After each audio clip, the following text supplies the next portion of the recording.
Hi every one.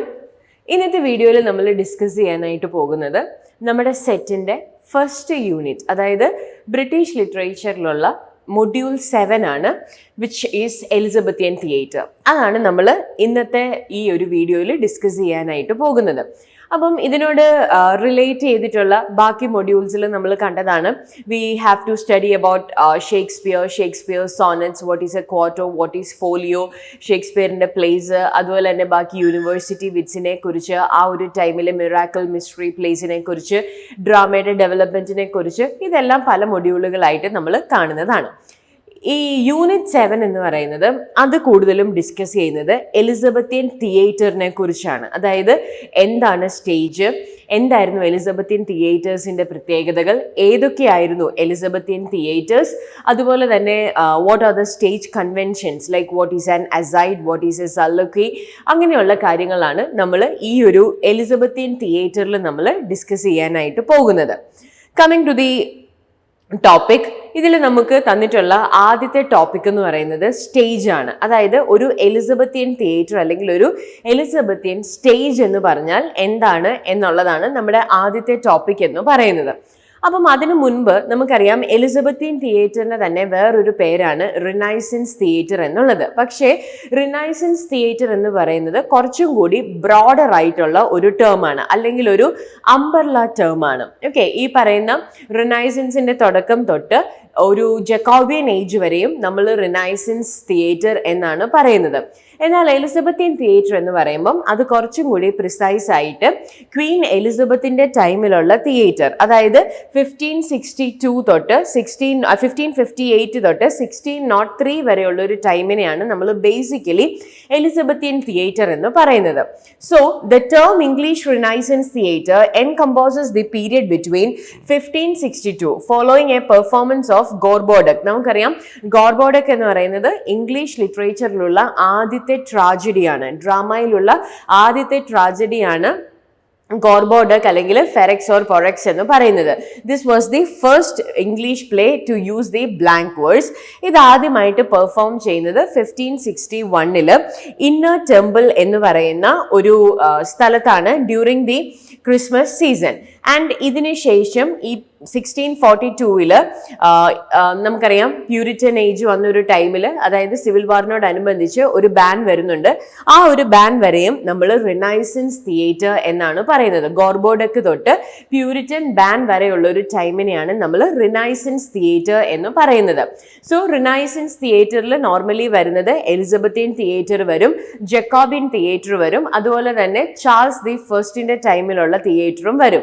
അതിനുശേഷം Puritan age വരുന്നു, പിന്നീട് ചാൾസ് ദി സെക്കൻഡ് വരുന്നു. അതിനുശേഷമാണ് നമ്മൾ റീസ്റ്റോറേഷൻ ഡ്രാമ അല്ലെങ്കിൽ റീസ്റ്റോറേഷൻ തിയേറ്റർ എന്ന് പറയുന്നത്.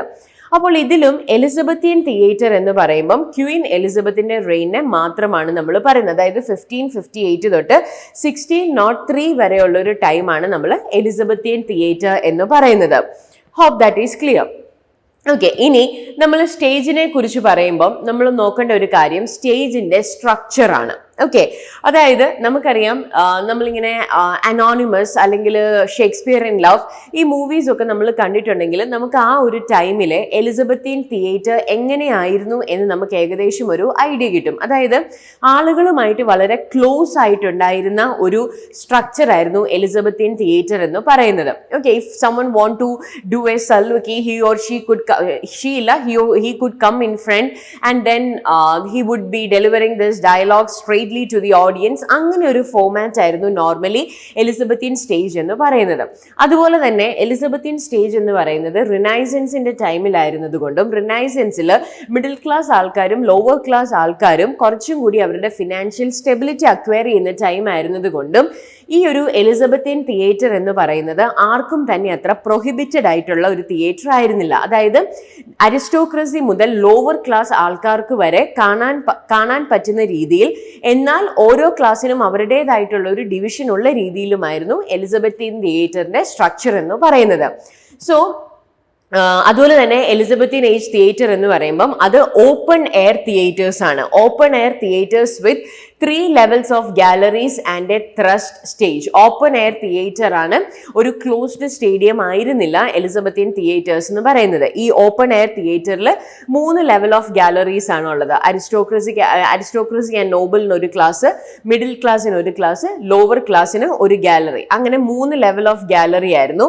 ആൻഡ് ഈ സ്റ്റേജ് എന്ന് പറയുന്നത് ഓഡിയൻസിലോട്ട് എക്സ്റ്റെൻഡഡ് ആയിരുന്നു. ഓക്കെ, ഒരു പോർഷൻ ഓഫ് ദി സ്റ്റേജും ഓഡിയൻസിലോട്ട് എക്സ്റ്റെൻഡഡ് ആയിരുന്നു. Audience could see this play from either the sides, and അതുകൊണ്ട് തന്നെ ഓഡിയൻസുമായിട്ട് ഒരു ഇന്റിമസി ഈ പറയുന്ന സ്റ്റേജിലും ആക്ടേഴ്സിനും എല്ലാം ക്രിയേറ്റ് ചെയ്യാനായിട്ട് പറ്റുമായിരുന്നു. ഫോർ എക്സാമ്പിൾ എന്താണ്, ഹൈലി ഇമോഷണൽ ആയിട്ടുള്ള സ്റ്റേജ് ആണെങ്കിൽ ദേ കുഡ് ക്ലാപ്പ്, അല്ലെങ്കിൽ ഹൈ ഗൂസ് ബംസ് ക്രിയേറ്റ് ചെയ്യുന്നവരാണെങ്കിൽ they could roar, or if the stage was, അല്ലെങ്കിൽ if the play was a flop they could ബൂ.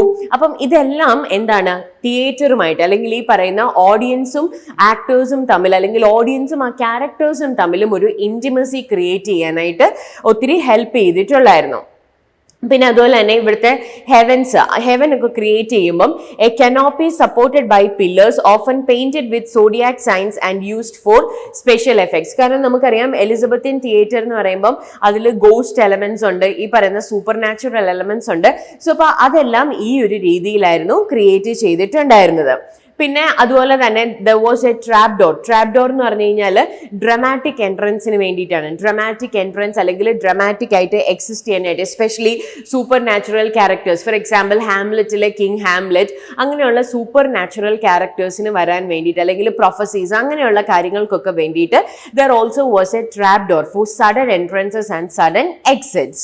പിന്നെ വളരെ മിനിമൽ സീനറി ആയിരുന്നു. ഓക്കെ, പ്ലേയിൽ എത്രത്തോളം സീനറിയുടെ ആവശ്യമുണ്ടായിരുന്നുവെങ്കിലും വളരെ മിനിമലിസ്റ്റിക് ആയിട്ടുള്ള സീനറി ആയിരുന്നു. കാരണം ഈ ഒരു എലിസബത്തിയൻ തിയേറ്റർ എന്ന് പറയുന്നത് അവർ കൂടുതലും ഫോക്കസ് ചെയ്തുകൊണ്ടിരുന്നത് ഈ പറയുന്ന ബ്ലാങ്ക് വേഴ്സിലും അത് നറേറ്റ് ചെയ്യുന്ന രീതിയിലും ലാംഗ്വേജിലും അതുപോലെ തന്നെ ആ സീനിലുള്ള കോസ്റ്റ്യൂംസിലും ഇങ്ങനത്തെ കുറേ കാര്യങ്ങളിലായിരുന്നു ഈ പറയുന്ന ആ ഒരു എന്താണ് അവരുടെ മേജർ കൺസേൺ അല്ലെങ്കിൽ അവരുടെ മേജർ അറ്റൻഷൻ എന്ന് പറയുന്നത്. പിന്നെ there was use of props and symbolic items. പക്ഷെ ഞാൻ നേരത്തെ പറഞ്ഞതുപോലെ അതും വളരെ മിനിമലിസ്റ്റിക് ആയിട്ടുള്ള ഒരു സെറ്റപ്പിലായിരുന്നു യൂസ് ചെയ്തുകൊണ്ടിരുന്നത്. അതായത് ഒരു എൻറ്റയർ പാലസിനെ കാണിക്കാൻ വേണ്ടിയിട്ട് ചിലപ്പം ഒരു ത്രോൺ ആയിരിക്കാം, അല്ലെങ്കിൽ ഒരു ക്രൗൺ ആയിരിക്കാം, അങ്ങനെ വളരെ മിനിമലിസ്റ്റിക് ആയിട്ടുള്ള ഒരു സെറ്റപ്പ് ആയിരുന്നു ഇതിന്റെ സീനറിയും കാര്യങ്ങളെന്ന് പറയുന്നത്. അപ്പൊ ഇത്രയാണ് നമ്മൾ സ്റ്റേജിനെ കുറിച്ച് പഠിക്കുമ്പം ഓർക്കേണ്ടത്. സ്റ്റേജിന്റെ സ്ട്രക്ചർ എന്താണ്, സ്റ്റേജിൽ വരുന്ന പല എലമെന്റ്സ് എന്തൊക്കെയാണ്, ഇങ്ങനത്തെ കാര്യങ്ങളൊക്കെയാണ് നമ്മൾ സ്റ്റേജ് പഠിക്കുമ്പോഴത്തേക്കും ഓർത്തിരിക്കേണ്ടത്. ഇനി നമുക്ക് വരുന്ന അടുത്ത കാര്യം എന്ന് പറയുന്നത് ഓഡിയൻസ് ആണ്. ഓക്കെ, ഒബ്വിയസ്ലി നമുക്കറിയാം എലിസബത്തിയൻ തിയേറ്ററിനെ അല്ലെങ്കിൽ റിനൈസൻസ് തിയേറ്ററിനെ ഡ്രാമയുടെ ഏറ്റവും പീക്കിൽ എത്തിച്ചതിന്റെ മെയിൻ റീസൺ എന്ന് പറയുന്നത് തന്നെ ഓഡിയൻസ് ആണ്. അതിന്റെ മെയിൻ റീസൺ എന്ന് പറയുന്നത് aristocracy, nobility, middle class, lower class എല്ലാവർക്കും തന്നെ അത്യാവശ്യം ഫിനാൻഷ്യൽ സ്റ്റെബിലിറ്റി ഉണ്ടായിരുന്ന ഒരു ടൈം ആയിരുന്നു ഈ പറയുന്ന എല്ലാവരുടെയും കാര്യമല്ല, ഒരു മാക്സിമം നമ്പർ ഓഫ് ആൾക്കാർക്കും ഫിനാൻഷ്യൽ സ്റ്റെബിലിറ്റി ഉണ്ടായിരുന്ന ഒരു ടൈം ആയിരുന്നു എലിസബത്തിയൻ ഏജ് എന്ന് പറയുന്നത്. എസ്പെഷ്യലി മിഡിൽ ക്ലാസിന്റെ ഒരു റൈസ് ഒക്കെ നമുക്ക് ഈ ഒരു ടൈമിൽ കാണാനായിട്ട് പറ്റും, dealing with business and all. So അപ്പൊ ഇവിടെ ഓഡിയൻസ് എന്ന് പറയുന്നത് അതുകൊണ്ട് തന്നെ എല്ലാ സോഷ്യൽ ക്ലാസ്സിൽ നിന്നും ഉള്ളവരുണ്ടായിരുന്നു. അരിസ്റ്റോക്രസി തൊട്ട് വർക്കിംഗ് ക്ലാസ് ആളുകൾ വരെ ഈ പറയുന്ന ഒരു പ്ലേ കാണാനായിട്ട് വന്നിട്ടുണ്ടായിരുന്നു. And the audience was vocal, reacting to the performance with cheers, boos and comments. Obviously നമ്മൾ അരിസ്റ്റോക്രാറ്റിക് ആയിട്ടുള്ള അല്ലെങ്കിൽ നോബിൾ ആയിട്ടുള്ള ഒരാള് പ്ലേ കാണുന്നത് പോലെ ആയിരിക്കില്ല ഒരു വർക്കിംഗ് ക്ലാസ് ആൾക്കാർ കാണുന്നത്. രണ്ടുപേരും രണ്ട് രീതിയിലായിരിക്കും. വർക്കിംഗ് ക്ലാസ് ആളിന് ഈ പ്ലേ എന്ന് പറയുന്നത് ഒരു എന്റർടൈൻമെന്റ് പർപ്പസ് ആണെങ്കിൽ അരിസ്റ്റോക്രാറ്റിക് ആയിട്ടുള്ള ആൾക്ക് ഇതൊരു എസ്തെറ്റിക് പർപ്പസ് ആയിരിക്കും. അപ്പൊ ഈ രണ്ട് പർപ്പസിനെയും ഒരുപോലെ സാറ്റിസ്ഫൈ ചെയ്യുന്ന രീതിയിലായിരുന്നു എലിസബത്തിയൻ പ്ലേസ് എന്ന് പറയുന്നത്. Because you can find the constant interaction of this audience with the actors. അതായത് ആക്ടർ ഈ പറഞ്ഞൊരു എക്സ്റ്റെൻഡഡ് സ്റ്റേജിലോട്ട് വരുന്ന ഒരു ടൈമിൽ they could even touch this actor. Okay, അപ്പൊ അത്രയും ലെവൽ ഓഫ് ഫിസിക്കൽ ഇന്റിമസി ഈ പറയുന്ന ആക്ടേഴ്സും ആ ഒരു ഓഡിയൻസും തമ്മിൽ ഉണ്ടായിരുന്നു. So the audience was vocal, reacting to the performance with cheers, boos and comments. അപ്പം ഈ പറയുന്ന കമന്റ്സും ബൂസും അതുപോലെ തന്നെ ചിയേഴ്സും ഇതെല്ലാം ആ ഒരു ക്യാരക്ടറിൽ നിന്നും മാറാതെ എന്താണ് പെർഫോം ചെയ്യുക എന്നുള്ളത് ആ ടൈമിലുള്ള ആക്ടറിന്റെ മെയിൻ ആയിട്ടുള്ള ഒരു കഴിവായിരുന്നു. And theaters were social spaces with vendors selling food and drinks during the performances. നമ്മുടെ ഇപ്പോഴത്തെ ഒരു തിയേറ്റർ പോലെ തന്നെ ഞാൻ നേരത്തെ പറഞ്ഞ പോലെ for one it might be for entertainment and for the other it was an aesthetic purpose. അപ്പോൾ ഇതിനെ രണ്ടിനെയും സാറ്റിസ്ഫൈ ചെയ്യുന്ന രീതിയിലായിരുന്നു. So obviously theater itself was a business during this Elizabethan theater. Theatre എന്ന് പറയുന്നത് തന്നെ ഒരു ബിസിനസ് ആയിരുന്നു. അതുകൊണ്ടാണ് ഷേക്സ്പിയർ ഒക്കെ ഇത്രയും പോപ്പുലർ ആകുന്നതും ഫിനാൻഷ്യലി ഇത്രയും സെറ്റിൽ ആകുന്നതിൻ്റെയും റീസൺ തിയേറ്ററിൽ നിന്ന് കിട്ടുന്ന ഈ ഒരു ഇൻകം ആയിരുന്നു. അതുകൊണ്ട് തന്നെ തിയേറ്ററിനെ മാക്സിമം യൂട്ടിലൈസ് ചെയ്യാനായിട്ട് ആ ഒരു ടൈമിലുള്ള ആളുകൾ, including this actors or including this writers, എല്ലാവരും തന്നെ ട്രൈ ചെയ്തിട്ടുണ്ടായിരുന്നു. And you can find this street vendors giving this drinks and foods during this performances. And you can also find the preference for plays that included elements of comedy, tragedy and history. അപ്പോൾ ആ ഒരു ടൈമിലെ ഞാൻ നേരത്തെ പറഞ്ഞതുപോലെ എന്റർടൈൻമെന്റും ഈ പറയുന്ന beauty അല്ലെങ്കിൽ എസ്തെറ്റിസവും ഒരുപോലെ തന്നെ, എസ്തെറ്റിക് ഇൻഫ്ലുവൻസ് ഒക്കെ ഒരേപോലെ കൊണ്ടുവരിക എന്നുള്ളത് ഇവരുടെ ഒരു ആവശ്യമായിരുന്നു. അതുകൊണ്ട് തന്നെ അതായത് ജനറലി നമ്മളൊരു പോൾ എടുക്കുകയാണെങ്കിൽ എലിസബത്തൻ തിയേറ്ററിൽ ഏറ്റവും കൂടുതൽ ഓഡിയൻസ് അക്സെപ്റ്റ് ചെയ്തിട്ടുള്ള ജോണേഴ്സ് എന്ന് പറയുന്നത് കോമഡി, ട്രാജഡി ആൻഡ് ഹിസ്റ്ററി ആയിരുന്നു. ആൻഡ് അത് തന്നെയാണ് ഷേക്സ്പിയർ ഒക്കെ ട്രാജഡിയും കോമഡിയും മിക്സ് ചെയ്യുന്നതിനും അല്ലെങ്കിൽ ഹിസ്റ്ററി കോമഡിയും ഒക്കെ മിക്സ് ചെയ്യുന്നതിൻ്റെയും ഒരു മേജർ റീസൺ എന്ന് പറയുന്നത് ഈ പറയുന്ന ഓഡിയൻസിനെ എല്ലാ രീതിയിലുമുള്ള, അതായത് എല്ലാ ടൈപ്പും എല്ലാ ലെവൽസിലുമുള്ള ഓഡിയൻസിനെ സാറ്റിസ്ഫൈ ചെയ്യുക എന്നുള്ളതായിരുന്നു. ആൻഡ് അതുപോലെ തന്നെ ഇതിന്റെ മെയിൻ ആയിട്ടുള്ള തീംസ് എന്ന് പറയുന്നത് കുറച്ചും കൂടി love, power, betrayal, supernatural elements, അതൊക്കെയായിരുന്നു ആ ഒരു ടൈമിൽ ഉണ്ടായിരുന്ന മെയിൻ ആയിട്ട് വരുന്ന തീംസ് എന്ന് പറയുന്നത്. സോ അപ്പൊ ഇത്രയാണ് നമ്മൾ ഓഡിയൻസിനെ കുറിച്ച് പറയുമ്പം ഓർക്കേണ്ടത്. Next one is this patronage.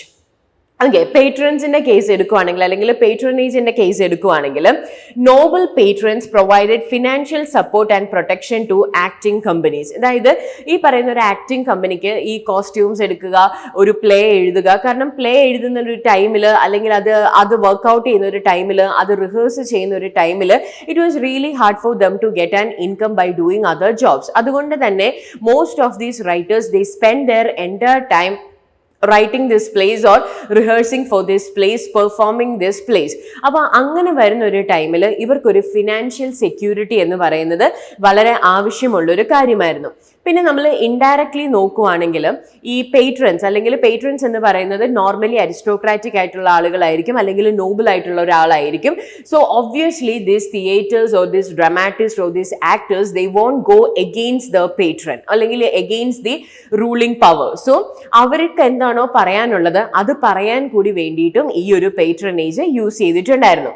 So അപ്പോൾ നോബിൾ പേട്രൻസ് ആക്ടിംഗ് കമ്പനീസിന് ഈ പറയുന്ന ഫിനാൻഷ്യൽ സപ്പോർട്ടും അതുപോലെ തന്നെ പ്രൊട്ടക്ഷൻ എന്ന് പറയുമ്പോഴത്തേക്കും ഈ ഒരു ടൈമിൽ പല കാര്യങ്ങളെക്കുറിച്ചും നമുക്ക് പറയാൻ പാടില്ല, സെൻസർഷിപ്പും കാര്യങ്ങളും ഒക്കെ ഉണ്ടായിരുന്നു.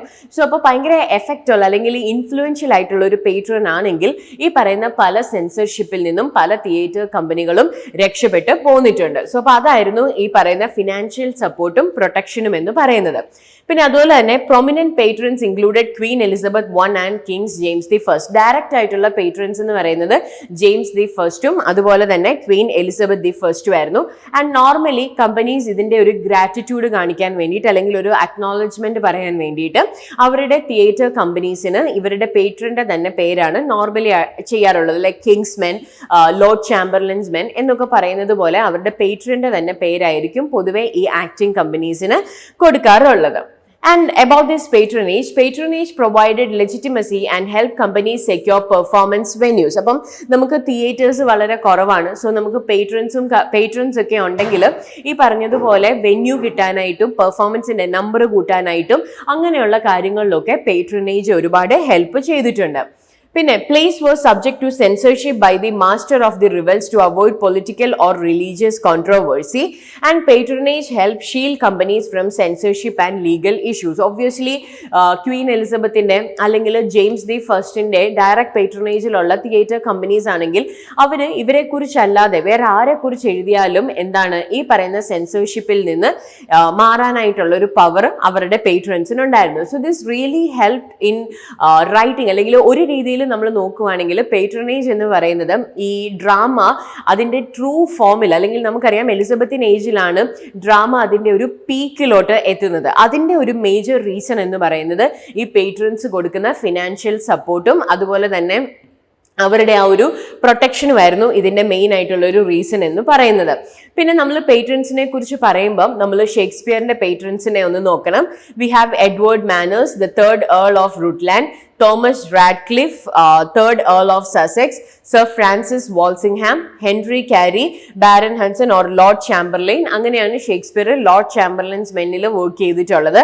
പിന്നെ Henry Wriothesley, 3rd Earl of Southampton, William Herbert, 3rd Earl of Pembroke. ഇവരെ രണ്ടുപേരെയും നമുക്കറിയാം. They are the most potential nominees അല്ലെങ്കിൽ potential personalities when it comes to the term WH, the begotter of his sonnets. അപ്പോൾ നമ്മൾ സോണറ്റ്സിന്റെ video ചെയ്തപ്പോൾ നമ്മൾ ഇവരെ രണ്ടുപേരെയും കുറിച്ച് പറഞ്ഞിട്ടുള്ളതാണ്. അപ്പോൾ ഇതൊക്കെയായിരുന്നു ഷേക്സ്പിയറിന്റെ മെയിൻ ആയിട്ടുള്ള പേട്രൻസ് എന്ന് പറയുന്നത്. അതിനുശേഷം James the first throne ascend ചെയ്യുന്ന ഒരു ടൈമിൽ അദ്ദേഹം ലോർഡ് ചാമ്പർലൈൻ ആയിരുന്നു ആ ഒരു ടൈമിൽ മെയിൻ ആയിട്ടുള്ള ഒരു പേട്രൺ. അതുപോലെ തന്നെ മെയിൻ ആയിട്ടുള്ള പ്ലേസും ഏറ്റവും കൂടുതൽ പെർഫോമൻസ് വരുന്നതും ഏറ്റവും കൂടുതൽ ഫാൻസ് ഉള്ളതുമായിട്ടുണ്ടായിരുന്ന പ്ലേസ് പെർഫോം ചെയ്യുന്നത് ആ ഒരു ടൈമിൽ ലോർഡ് ചാമ്പർലൈൻ ആയിരുന്നു. അതുകൊണ്ട് തന്നെ അദ്ദേഹം James the first throne ascend ചെയ്തൊരു ടൈം തന്നെ അദ്ദേഹം ലോർഡ് ചാമ്പർലൈൻസ് പ്ലേയേഴ്സിന്റെ സർവീസ് അദ്ദേഹം മേടിച്ചു. ആൻഡ് ഈ ഒരു പ്ലേഗിന്റെ ടൈമിൽ തിയേറ്റർ ക്ലോസ് ചെയ്തിട്ടുണ്ടായിരുന്നുവെങ്കിലും ജെയിംസ് ദി ഫസ്റ്റിന് വന്നിട്ട് ഒരു 10 ഡേയ്സിനുള്ളിൽ തന്നെ അദ്ദേഹം ഈ പറയുന്ന ഒരു സിഗ്നറ്റ് ബിൽ എന്ന് പറയുന്ന ഒരു legal document James the first publish ചെയ്തു. ആൻഡ് ആ ഒരു ബില്ലില് അദ്ദേഹം ഈ പ്ലെയേഴ്സിനെ കിങ്ങിന്റെ ഡയറക്റ്റ് പേട്രണേജ് ആക്കി. അങ്ങനെയാണ് ലോർഡ് ചാമ്പർലൈൻസ് മെൻ പിന്നീട് കിങ്സ് മെൻ ആയിട്ട് മാറുന്നത്. ഓക്കെ, അപ്പൊ ഇത്രയും കാര്യങ്ങളൊന്ന് ഓർക്കാം. പേട്രണേജ് പറയുമ്പം ഇത്രയും കാര്യങ്ങളൊന്ന് ഓർത്തിരിക്കുക.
ഇനി അടുത്തത് തിയേറ്റേഴ്സ് ഇൻ ലണ്ടൻ ആണ്. അതായത് ലണ്ടനിൽ മെയിൻ ആയിട്ട് വരുന്ന തിയേറ്റേഴ്സ് ഏതൊക്കെയാണ്? ലണ്ടനിൽ മെയിൻ ആയിട്ട് വരുന്ന തിയേറ്റേഴ്സിൽ ദ തിയേറ്റർ ഉണ്ട്, ദ ഗ്ലോബ് ഉണ്ട്, പിന്നെ ഈ പറഞ്ഞ പോലെ ദ റോസ് തിയേറ്റർ ഉണ്ട്. ഇതെല്ലാം ഇമ്പോർട്ടൻ്റ് ആണ്. എന്നാലും നമ്മൾ പേരുകളെല്ലാം ഒന്ന് ഓർത്ത് വെക്കുന്നത് നല്ലതായിരിക്കും. We have this red line theatre. Red line theatre എന്ന് പറയുന്നത് ജോൺ ബ്രെയിൻ 1567 ബിൽഡ് ചെയ്തിട്ടുള്ള ഒരു തിയേറ്റർ ആണ്. അതുപോലെ തന്നെ ദ തിയേറ്റർ 1576 ജെയിംസ് ബർബേജ് ചെയ്തതാണ്. പിന്നെ the swan theatre. Swan theatre എന്ന് പറയുന്നത് 1595 ഫ്രാൻസിസ് ലാംഗ്ലി എന്ന് പറയുന്ന ഒരു തിയേറ്റർ ഓൺടർപ്രന്യൂർ ചെയ്തതാണ്. പിന്നെ റോസ് തിയേറ്റർ ഫിലിപ്പ് ഹെൻസ്ലോവിന്റെ, അദ്ദേഹവും ഒരു തിയേറ്റർ ഓൺടർപ്രന്യൂർ ആയിരുന്നു. അതുപോലെ തന്നെ അദ്ദേഹത്തിന്റെ റോസ് തിയേറ്റർ ഒക്കെ എടുത്താൽ ഒത്തിരി മെയിൻ ആയിട്ടുള്ള പ്ലേസുകളൊക്കെ അവിടെ പെർഫോം ചെയ്തതായിട്ട് നമുക്ക് കാണാൻ പറ്റും. Then one of the most important theater of that time was Globe Theatre, in which Shakespeare has partnership. So Globe Theatre എന്ന് പറയുന്നത് ലണ്ടനിലെ ഒരു ഐക്കോണിക് തിയേറ്റർ ആണ്. 1599 ഗ്ലോബ് തിയേറ്റർ ആദ്യമായിട്ട് പെർഫോം ചെയ്യുന്നത്. ആൻഡ് 1599 എന്ന് പറയുന്നത് ഷേക്സ്പിയറിന്റെ ഒരു കരിയറിലെ തന്നെ പീക്ക് ടൈം ആയിട്ട് കൺസിഡർ ചെയ്യുന്നത്, അല്ലെങ്കിൽ അദ്ദേഹത്തിന്റെ മാഗ്നം ഓപ്പസ് അതിന് ശേഷമുള്ള ആ ഒരു ടൈം തൊട്ടാണ് ഷേക്സ്പിയർ അദ്ദേഹത്തിന്റെ പീക്കിൽ എത്തിയതെന്നാണ് പറയുന്നത്. And this was the primary venue for Shakespeare's plays. ആൻഡ് ഇത് ഷേക്സ്പിയറിന്റെ theatre company Lord Chamberlain's men ആണ് ഇത് പണിതത്. ഇവരുടെ ഫിനാൻഷ്യൽ സപ്പോർട്ട് എന്ന് പറയുന്നത് ഫിലിപ്പ് ഹെൻസ്ലോ ആയിരുന്നു. ആൻഡ് ആ ഒരു ടൈമിൽ ഉണ്ടായിരുന്ന one of the greatest theatres ആയിരുന്നു Globe, which actually had space for around 3000 spectators. സാധാരണ 500 to 600 ആണ് ആ ഒരു ടൈമിൽ ഒരു വലിയ തിയേറ്റർ എന്ന് പറയുന്നത്. എന്നാൽ ഗ്ലോബ് എന്ന് പറയുമ്പം അതിൻ്റെ അകത്ത് ഏകദേശം 3000 സ്പെക്ടേറ്റേഴ്സിന്റെ സിറ്റിംഗ് അവൈലബിൾ ആയിരുന്നു. ആ ഒരു രീതിയിലായിരുന്നു അത് ചെയ്തുകൊണ്ടിരുന്നത്. And the original Globe it was burn down in 1613. Henry VIII performance വന്നൊരു സമയത്ത് ആ ഒരു തിയേറ്റർ ബേൺ ഡൗൺ ചെയ്തു. പിന്നീട് 1614 അത് റീബിൽഡ് ചെയ്തു. പക്ഷെ 1642 പ്യൂരിറ്റൻസ് വന്നൊരു ടൈമിൽ ഇറ്റ് വാസ് ക്ലോസ്ഡ്. പക്ഷെ പിന്നീട് 1997 ആ ഒരു ഗ്ലോബ് തിയേറ്ററിന്റെ ഒരു മോഡേൺ വേർഷൻ റീബിൽഡ് ചെയ്തിട്ടുണ്ട്. അപ്പൊ ഇത്രയും കാര്യങ്ങളാണ് നമ്മൾ ഗ്ലോബ് തിയേറ്ററിനെ കുറിച്ച് ഓർക്കേണ്ടത്. 1599 ആദ്യമായിട്ട് വരുന്നത്. ഷേക്സ്പിയറിന്റെ theatre company Lord Chamberlain's men ആണ് ഇത് പണിയുന്നത് under the financial support of Philip Henslowe. And this was around 3000 ആൾക്കാർക്കുള്ള ഒരു സിറ്റിങ്ങും കാര്യങ്ങളും ഒക്കെ ഉണ്ടായിരുന്നു. ഏൻഷ്യൻ റോമൻ തിയേറ്റേഴ്സിന്റെ ഒരു മോഡലിലാണ് ഈ ഒരു തിയേറ്റർ പണിയുന്നത്. And Henry VIII time perform ചെയ്യുന്ന ഒരു ടൈമിൽ ഈ ഒരു തിയേറ്റർ ബേൺ ഡൗൺ ആയിപ്പോയി. പക്ഷെ പിന്നീട് 1614 അത് റീബിൽഡ് ചെയ്തു. പക്ഷെ 1642 അത് വീണ്ടും ക്ലോസ് ചെയ്തു by the Puritans. And finally in 1997 ഈ തിയേറ്റർ ഒരു മോഡേൺ വേർഷനിൽ അല്ലെങ്കിൽ modern reconstruction of the Globe നടക്കുന്നത്. അപ്പൊ ഇത്രയും കാര്യങ്ങൾ ഓർക്കുക. പിന്നെ ബാക്കിയുള്ള തിയേറ്റേഴ്സ് എന്ന് പറയുമ്പോൾ നമുക്ക് കർട്ടൻ തിയേറ്റർ ഉണ്ട്, അതുപോലെ തന്നെ ബ്ലാക്ക് ഫയേഴ്സ് തിയേറ്റർ ഉണ്ട്. കർട്ടൻ തിയേറ്റർ എന്ന് പറയുമ്പോൾ 1577 ഹെൻറി ലാൻഡ്മാൻ പണിത ഒരു തിയേറ്റർ ആണ്. പിന്നെ ബ്ലാക്ക് ഫയേഴ്സ് തിയേറ്റർ അതും 1597 ഈ തിയേറ്ററും ഇമ്പോർട്ടൻ്റ് ആണ്, കാരണം ലോർഡ് ചാംബർലൈൻസ് മെന്നിലെ തന്നെ ഒരാളാണ് ബ്ലാക്ക് ഫയേഴ്സ് തിയേറ്ററും പെർഫോം ചെയ്യുന്നത്. ഇതൊരു ഇൻഡോർ തിയേറ്റർ ആയിട്ടായിരുന്നു സ്റ്റേജ് ചെയ്തുകൊണ്ടിരുന്നത്. അപ്പം ഇത്രയും തിയേറ്റേഴ്സും കാര്യങ്ങളും ഒക്കെ നമ്മളൊന്ന് ഓർത്തിരിക്കാം. ദ റോസ് ഉണ്ട്, the swan, the curtain, the theatre, the Globe theatre, the black fires theatre. അത് അതിന്റെ വർഷം അതിന്റെ ആൾക്കാരുടെ പേരും കാര്യങ്ങളും ഒന്ന് ഓർത്തിരിക്കാം. അപ്പൊ ഇത്രയാണ് നമ്മൾ തിയേറ്റേഴ്സ് ഇൻ ലണ്ടനിൽ നമ്മൾ നോക്കുന്നത്. ഇനി അടുത്തത് about the stage conventions. Stage conventions എന്ന് പറയുമ്പം നമ്മളൊരു ഒരു ഡ്രാമ നമ്മൾ പെർഫോം ചെയ്യുമ്പം അതിൽ ഫോളോ ചെയ്യുന്ന കുറച്ച് കൺവെൻഷൻസും കാര്യങ്ങളും ഒക്കെ ഉണ്ട്. അതായത് അത് നമുക്കും അറിയണം, അതുപോലെ തന്നെ അതായത് ഓഡിയൻസിനും അറിയണം, അതുപോലെ തന്നെ പെർഫോം ചെയ്യുന്ന ആളുകൾക്കും അതിനെക്കുറിച്ച് അറിയണം. നമുക്കപ്പം സെറ്റിന്റെ എക്സാമിന് നമുക്ക് മെയിൻ ആയിട്ട് പഠിക്കാനായിട്ടുള്ളത് 3 സ്റ്റേജ് കൺവെൻഷൻസ് ആണ്. അസൈഡ് ആൻഡ് 2 സ്റ്റേജ് കൺവെൻഷൻ ആണ്, അസൈഡ്, സർലുക്കീസ്, പിന്നെ വാട്ട് ഈസ് എ മാസ്ക്. അതായത് ആ ഒരു ടൈമിൽ പിന്നീട് ബെൻ ജോൺസൺ ഒക്കെ വരുന്ന ഒരു ടൈമിൽ ഒരു മാസ്ക് എന്ന് പറയുന്നത് ഒരു ഇൻഡിവിജ്വൽ ഡ്രാമയായിട്ട് തന്നെ പെർഫോം ചെയ്തിട്ടുണ്ട്, അല്ലെങ്കിൽ മാസ്ക് എന്ന് പറയുന്നത് ഒറ്റയ്ക്ക് തന്നെ പെർഫോം ചെയ്തിട്ടുണ്ട്. പക്ഷെ എലിസബത്തൻ തിയേറ്ററിൽ മാസ്ക് എന്ന് പറയുന്നത് ഒരു പ്ലേയുടെ ഉള്ളിൽ വരുന്ന ഒരു കാര്യമായിരുന്നു. So it was really necessary for the audience to know what a masque was. Okay, അപ്പൊ ഇതിൽ ആദ്യം വരുന്നതാണ് അസൈഡ് എന്ന് പറയുന്നത്. Then, what do you mean? What is an aside? A brief remark by a character directed to the audience, often revealing secrets or true intentions. A brief remark by a character directed to the audience, often revealing secrets or true intentions. അതായത് വളരെ ചെറുതായിട്ടുള്ള 1-2 line അല്ലെങ്കിൽ ഒരു 3-4 ലൈൻസിൽ നിൽക്കുന്ന ഒരു brief റിമാർക്കാണ് ഈ പറയുന്ന character ഓഡിയൻസിനോട് direct ആയിട്ട് പറയുവാണ്. ഓക്കെ, അപ്പം നമ്മളൊരു നോവൽ വായിക്കുമ്പം നമുക്ക് പറയാൻ പറ്റും, ഓക്കെ ഇന്നയാള് ഇന്ന കാര്യം മനസ്സിൽ ചിന്തിച്ചു എന്ന് പറയാൻ പറ്റും. പക്ഷെ ഡ്രാമയിൽ നമുക്കത് പോസിബിൾ അല്ല. സോ ഈ പറയുന്ന രീതിയിൽ ബാക്കി ക്യാരക്ടേഴ്സ് ഓൺ സ്റ്റേജിൽ ഉണ്ടെങ്കിലും അവർ കേൾക്കുന്നില്ല എന്നൊരു വിശ്വാസത്തിൽ ഓഡിയൻസിനെ കേൾപ്പിക്കാൻ വേണ്ടി ഓഡിയൻസിനോട് പറയുന്ന ഒരു കാര്യത്തിനെയാണ്, ഒരു ബ്രീഫ് റിമാർക്കിനെയാണ് നമ്മൾ അസൈഡ് എന്ന് പറയുന്നത്. ഓക്കെ, അപ്പം ആ ഒരു സ്റ്റേജിലുള്ള ബാക്കി ക്യാരക്ടേഴ്സ് ആരും തന്നെ ഈ അസൈഡ് കേൾക്കാൻ ബാധ്യസ്ഥരല്ല. And it adds dramatic irony as the audience gains information unknown to other characters. Okay, അപ്പോൾ ഇതിൽ ഡ്രാമാറ്റിക് ഐറണി എന്ന് പറഞ്ഞാൽ എന്താണ്? ഓഡിയൻസിന് അറിയാം എൻ്റെ ട്രൂ മനോഭാവം, ഓക്കെ, പക്ഷേ ഈ പറയുന്ന ക്യാരക്ടേഴ്സിന് അറിയില്ല. That actually creates A conflict, that actually creates A tension between the audience and the characters. And aside is spoken by a single character. നമ്മൾ ശരിക്കും മനസ്സിൽ സംസാരിക്കുന്നത് പോലെ തന്നെ സംസാരിക്കുന്നതാണ് aside എന്ന് പറയുന്നത്. It's often brief and കോൺസെൻസ്. കാരണം നമ്മളിപ്പം ഒരാളുമായിട്ടുള്ള സംസാരത്തിൽ നമ്മൾ മനസ്സിലൊരു കാര്യം ചിന്തിക്കുമ്പം അടുത്തൊരു കോൺവെർസേഷന് മുൻപ് നമ്മൾ ആ ഒരു കാര്യം നിൽക്കും. അപ്പം അത്രയും ബ്രീഫ് ആയിട്ടുള്ള അല്ലെങ്കിൽ ചെറുതായിട്ടുള്ള ഒരു കാര്യമാണ് aside എന്ന് പറയുന്നത്. And it can be used to express emotions, thoughts or opinions. അതായത് ഇപ്പം അവിടെ വലിയൊരു കാര്യം സംഭവിക്കുവാണ്, അതിനെക്കുറിച്ച് പറയുവാണ്, അപ്പം ഞാൻ എൻ്റെതായിട്ടുള്ള ഇമോഷൻസ്, തോട്ട്സ്, ഒപ്പീനിയൻസ് അത് എക്സ്പ്രസ് ചെയ്യാൻ വേണ്ടിയിട്ടാണ് നോർമലി നമ്മൾ അസൈഡ് യൂസ് ചെയ്യുന്നത്.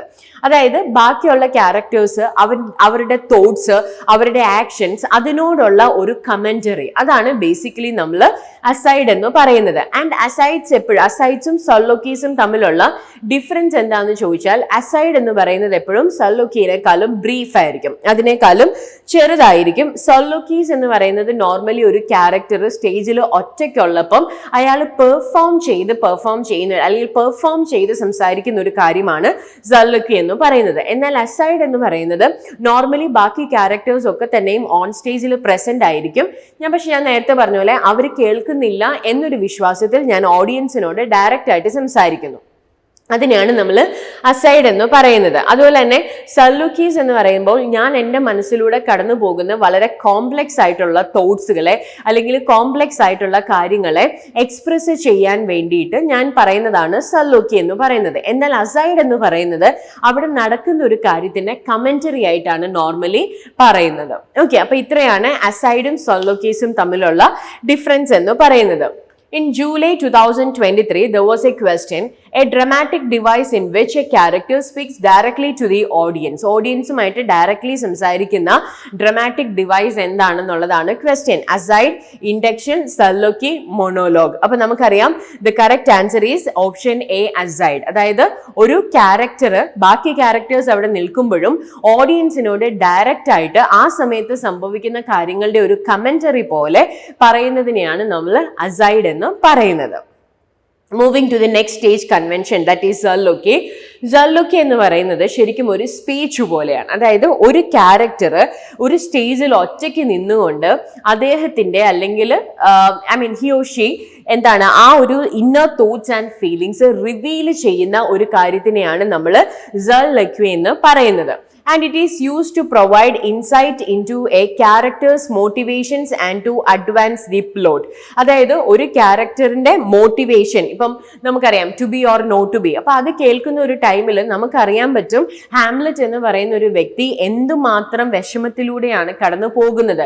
What was his most disturbing feeling, അല്ലെങ്കിൽ ഇനി അദ്ദേഹം എന്താണ് ചെയ്യാൻ പോകുന്നത്. അതുപോലെ തന്നെ മെക്ബത്തിന്റെ tomorrow and tomorrow and tomorrow, at that time we get to know about what is the mental stage of Macbeth during that time.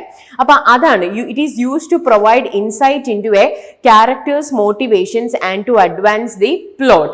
Okay, examples are to be or not to be, Macbeth in tomorrow and tomorrow and tomorrow, Romeo's but soft what light through yonder window breaks. idellam ee parayna Sollokis ina example aanu. Next one is mask. Mask എന്ന് പറയുന്നത് ഒരു form of entertainment ആണ്. അതായത് music, dance, elaborate costumes. കാരണം നമ്മൾ പറഞ്ഞു drama എന്ന് പറയുമ്പം നോർമലി ഹിസ്റ്ററി, ട്രാജഡി, കോമഡി അതിന്റെ ഒരു മിക്സ് ആണ്. മാസ്ക് എന്ന് പറയുന്നത് കുറച്ചും കൂടി ഒരു എന്റർടൈൻമെന്റ് ആയിട്ട് വരുന്ന ഒരു കാര്യമാണ്. അപ്പൊ അതിൽ കുറച്ചും കൂടി എന്താണ്, മ്യൂസിക്, ഡാൻസിങ്, കോസ്റ്റ്യൂംസ്, ഗോഡ്സ്, ക്യൂപ്പിഡ്സ് അങ്ങനെയുള്ള ക്യാരക്ടേഴ്സിന്റെ ഒക്കെ ഒരു വരവൊക്കെ നമുക്ക് കാണാനായിട്ട് പറ്റും. അപ്പം മാസ്ക് എന്ന് പറയുന്നത് നോർമലി അലിഗോറിക്കൽ ആയിട്ടുള്ള ക്യാരക്ടേഴ്സ് അല്ലെങ്കിൽ മിത്തോളജിക്കൽ ആയിട്ടുള്ള ക്ലാസിക്കൽ തീംസിനെ ബേസ് ചെയ്ത് പെർഫോം ചെയ്യുന്നതാണ് മാസ്ക് എന്ന് പറയുന്നത്. ആൻഡ് മാസ്ക് എന്ന് പറയുന്നത് ഒരു ഡ്രാമ പെർഫോം ചെയ്യുന്നതിനേക്കാളും ടൂ മച്ച് കോസ്റ്റ്ലി ആയിട്ടായിരുന്നു ആ ഒരു ടൈമിൽ. Because of this elaborative costumes and elaborative architecture വളരെ കോസ്റ്റ്ലി ആയിട്ടുള്ള ഒരു കാര്യമായിരുന്നത് കൊണ്ട് തന്നെ നോബിൾ ഹൗസ് ഹോൾഡുകളിൽ മാത്രം, അല്ലെങ്കിൽ ഈ പറഞ്ഞ പോലെ കോർട്ടിൽ അങ്ങനെയുള്ള എന്താണ് ഫിനാൻഷ്യൽ സ്റ്റെബിലിറ്റി ഉള്ള ഏരിയാസിൽ മാത്രം പെർഫോം ചെയ്തുകൊണ്ടിരുന്ന ഒരു കാര്യമായിരുന്നു മാസ്ക് എന്ന് പറയുന്നത്. ആൻഡ് ഒരു ഡ്രാമേനെ പോലെ ഒട്ടും ലെങ്തി അല്ല, ഒരു 1 or 2 hours എൻറ്റയർലി റാപ്പപ്പ് ചെയ്യാൻ പറ്റുന്ന ഒരു രീതിയിലുള്ള ബ്രീഫ് കാര്യമാണ് നമ്മൾ മാസ്ക് എന്ന് പറയുന്നത്. ആൻഡ് മാസ്കിന്റെ പ്രത്യേകതകൾ നോക്കുകയാണെങ്കിൽ അതിൽ സ്പോക്കൺ ഡയലോഗ്സ് ഉണ്ട്, സിംഗിങ് ഉണ്ട്, മ്യൂസിക് ഉണ്ട്, ഡാൻസിങ് ഉണ്ട്, മ്യൂസിക് ഉണ്ട്, ഡാൻസിങ് ഉണ്ട്. അങ്ങനെ മൊത്തത്തിലൊരു എന്താ പറയുക ഒരു സെലിബ്രേഷൻ മൂഡുള്ള ഒരു കാര്യമാണ് മാസ്ക് എന്ന് പറയുന്നത്. ആൻഡ് മാസ്കിൽ നോർമലി ഉള്ളത് ഈ പറഞ്ഞ അലിഗോറിക്കൽ അല്ലെങ്കിൽ മിത്തോളജിക്കൽ, ക്യൂപ്പിഡ്, വീനസ് അങ്ങനെയുള്ള ക്യാരക്ടേഴ്സ് ഒക്കെയാണ് നോർമലി മാസ്കിൽ വരുന്നത്. ഇനി നമ്മൾ എലിസബത്തിൻ തിയേറ്റർ എടുക്കുകയാണെങ്കിൽ എലിസബത്തിൻ തിയേറ്ററിൽ മാസ്ക് എന്ന് പറയുന്നത് നോർമലി ഒരു തിയേറ്ററിന്റെ ഉള്ളിൽ വരുന്ന ഒരു കാര്യമാണ്. ഫോർ എക്സാമ്പിൾ നമ്മൾ മിഡ്സമ്മർ നൈറ്റ്സ് ഡ്രീം വരുന്ന ഒരു ടൈമിൽ അവിടെ ഒരു മാസ്കിന്റെ പെർഫോമൻസ് നമുക്ക് കാണാൻ പറ്റും. അതുപോലെ തന്നെ ടെംപെസ്റ്റിൽ ഒരു മാസ്കിന്റെ പെർഫോമൻസ് ഉണ്ട്. അപ്പം ആ ഒരു രീതിയിൽ മാസ്ക് ലൈക്ക് എലമെന്റ്സ് നമ്മൾ പ്ലേയുടെ അകത്ത് ഇൻവോൾവ് ചെയ്യിക്കുമായിരുന്നു. പക്ഷെ ബെൻ ജോൺസൺ ഒക്കെ വരുന്ന ഒരു ടൈമിൽ ബെൻ ജോൺസണും ഇനിഗോ ജോൺസും ഒക്കെ കൂടി മാസ്ക് എന്ന് പറയുന്നത് ഒരു മേജർ, അതായത് അത് എൻറ്റയർലി വേറൊരു ജോണർ ആയിട്ട് അവർക്ക് അത് ഡെവലപ്പ് ചെയ്യാനായിട്ട് പറ്റിയിട്ടുണ്ട്. ബെൻ ജോൺസന്റെ മാസ്കിന്റെ എക്സാമ്പിൾസ് ആണ് masque of blackness, masque of queens ഒക്കെ. ഓക്കെ, അപ്പം ആ ഒരു രീതിയിലാണ് മാസ്കിന്റെ ഒരു ഡെവലപ്മെന്റ് എന്ന് പറയുന്നത്. നമുക്ക് ജൂലൈ 2023 വേറൊരു ക്വസ്റ്റ്യൻ ഉണ്ടായിരുന്നു. Dramatic entertainments involving dances and disguises in which the spectator and musical elements predominated over plot and characters are called interludes, closet drama, romances and mask. അപ്പൊ നമുക്കറിയാം dramatic entertainment, dances, disguises, musical elements ഇതെല്ലാം ഉള്ളൊരു കാര്യം എന്ന് പറയുന്നത് obviously അത് mask ആണ്. Okay, so അപ്പൊ ഇന്നത്തെ വീഡിയോയിൽ നമ്മൾ ഡിസ്കസ് ചെയ്തത് എലിസബത്തിൻ തിയേറ്റർ ആണ്, യൂണിറ്റ് 1 മൊഡ്യൂൾ 7.